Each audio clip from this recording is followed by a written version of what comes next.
Bismillahirrahmanirrahim. Allah menjadikan manusia dan bumi sebagai tempat kediamannya. Allah juga pencipta segala bahan-bahan alam yang mempunyai hubungan dengan manusia. Allah tidak membiarkan manusia begitu sahaja. Antara keadilan Allah yang maha tinggi pada manusia adalah memikul amanah di dunia. Mereka bertanggungjawab di atas apa yang dilakukan sebagaimana ajaran yang mengatur seluruh kejadian mereka yang meliputi rohani, jasmani, individu, masyarakat, moral dan material. Maksudnya, Allah yang menjadikan alam. Bukan sahaja dia menjadikan alam, Allah juga menjadikan peraturan-peraturan kepada alam. Oleh kerana itu, di antara nama Allah ialah Rabbul Alamin, Tuhan semesta alam.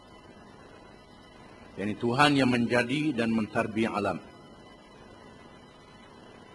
Di antara alam itu ialah manusia. Dan bumi tempat manusia duduk. Dan di atas bumi ada makhluk-makhluk yang banyak.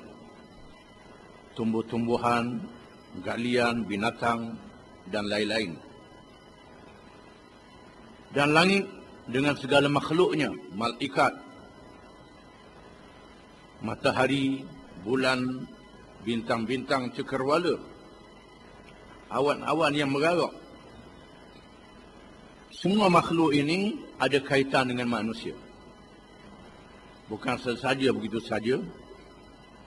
Mereka bersambung di antara satu sama lain.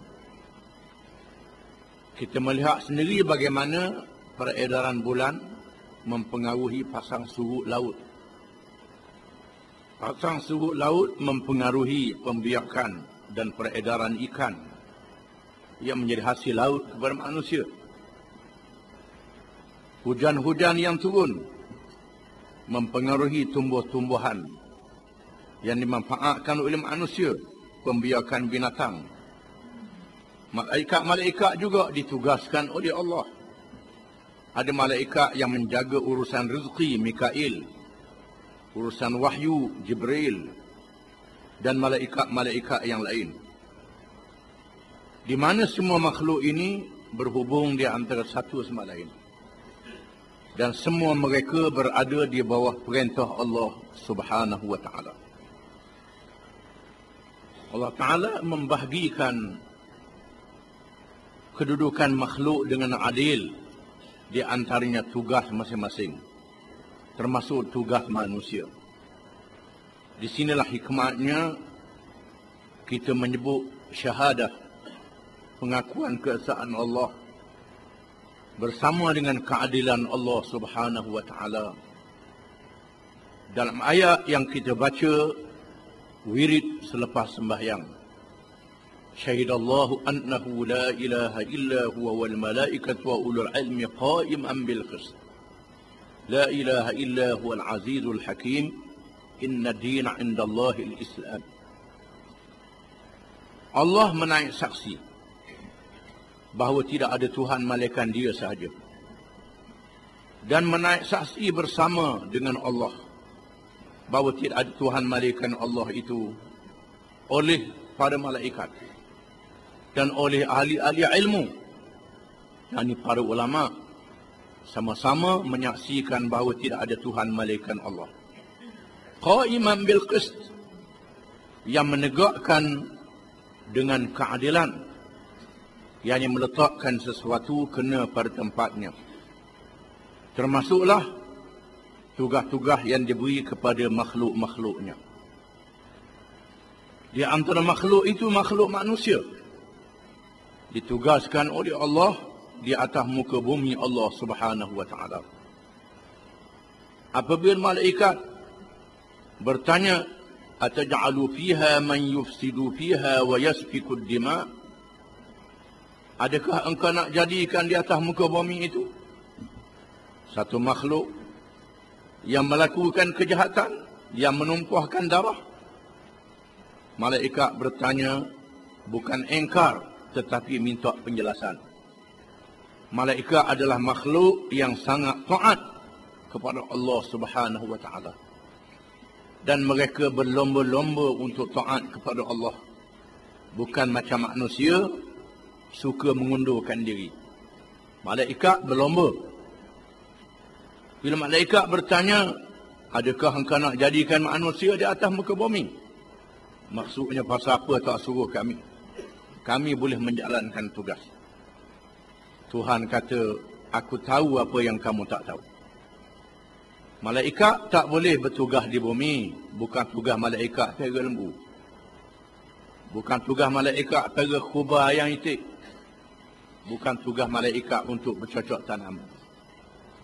Tidak sesuai dengan makhluk malaikat. Tugas malaikat, tugas yang lain. Allah Ta'ala meletakkan manusia dengan tugas dan kewajipan yang sesuai dengan tabi'i ataupun naluri ataupun sifat semula jadi kejadian mereka. Yang berbeza dengan malaikat dan berbeza dengan binatang. Di mana Allah Ta'ala jadikan manusia itu ada unsur rohani. Unsur ruh. Unsur ruh, malaikat, manusia berfikir, mencari ilmu. Unsur ruh juga manusia percaya kepada Tuhan. Dan memerlukan hubungan dengan Allah Subhanahu wa Ta'ala. Unsur ruh, manusia ada perasaan. Perasaan yang hendaklah diisi dengan akhlak yang mulia. Menolak akhlak yang buruk.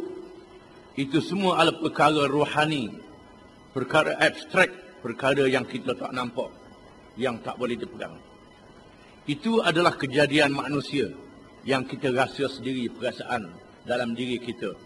Yang sangat menakjubkan. Manusia juga ada jismani, ada tubuh badan. Ada mata, ada mulut, ada telinga.